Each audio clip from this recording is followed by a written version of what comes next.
ang marriage po ay hindi po fairy tale at wala pong perfect marriage. Ngayon na mahiwalay ka sa amin, alam mo na, mahal ka namin. Yun lang anak. Salamat.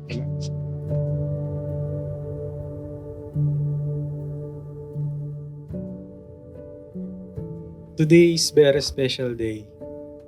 Di ako makapaniwala na ito na kakasal na tayo, magiging magkasama na tayo.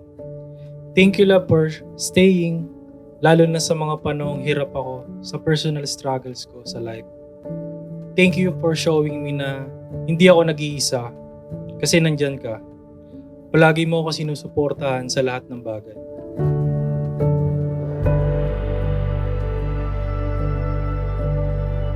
Anak, ngayong ikakasal ka na, magiging iba ang buhay mo.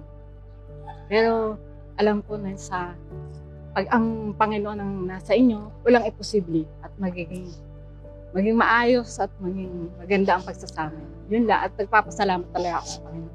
Basta gawin mo lang. Nakasentro palagi ang kasama niyo sa Yes. Panginoon Jesus. So every relationship, every marriage must be Christ-centered. Dapat kasama ang Panginoong Yesus sa kanilang pagsasama.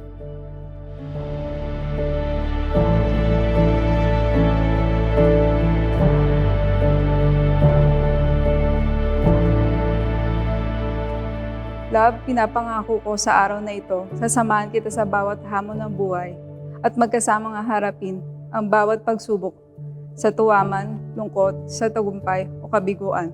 Hindi ako mapapagod at magsasawa. Pinapangako kong mamahalin kita ng buong puso at lagi kitang pipiliin. Hanggang sa dulo ng aking paghinga, mahal na mahal kita.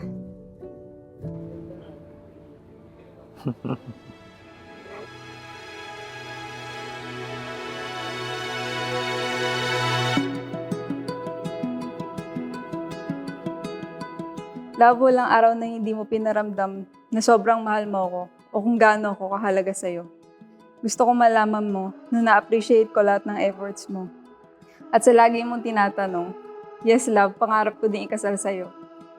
At excited din ako sa araw na ito, hindi lang halata. You hit me like a tidal wave. Now I'm underwater. Ang pag-aasawa ay banal at marangal na estado na itinatag ng Diyos. Pinapahayag nito ang mahiwagang pagkakaisa ni Kristo at ng kanyang iglesia na kanyang pinadilag at pinagtibay sa pamamagitan ng kanyang banal na presensya. You look at me, I feel like I can fly. It's all speeding by.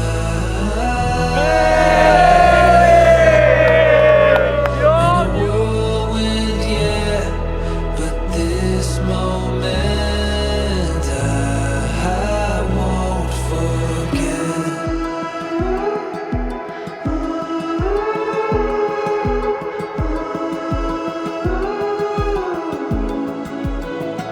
You stepped into my universe. Now you're in the Naalala ko nung mga araw na patago pa tayo nakikita.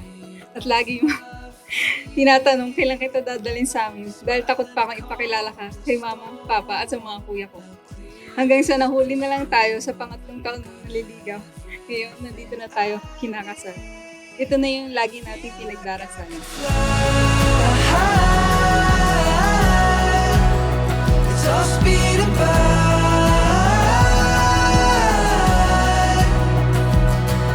In a whirlwind, yeah, but this moment I won't forget. Kung may papayo ko sa iyo anak, magbigayan kayo. Yan ang susi ng magandang pagsasama ng mag-asawa. Lahat ng bagay, sanggurin muna natin kay Lord kasi siya ang magbibigay sa inyo ng pagpapala sa buhay na tatahakin niyo.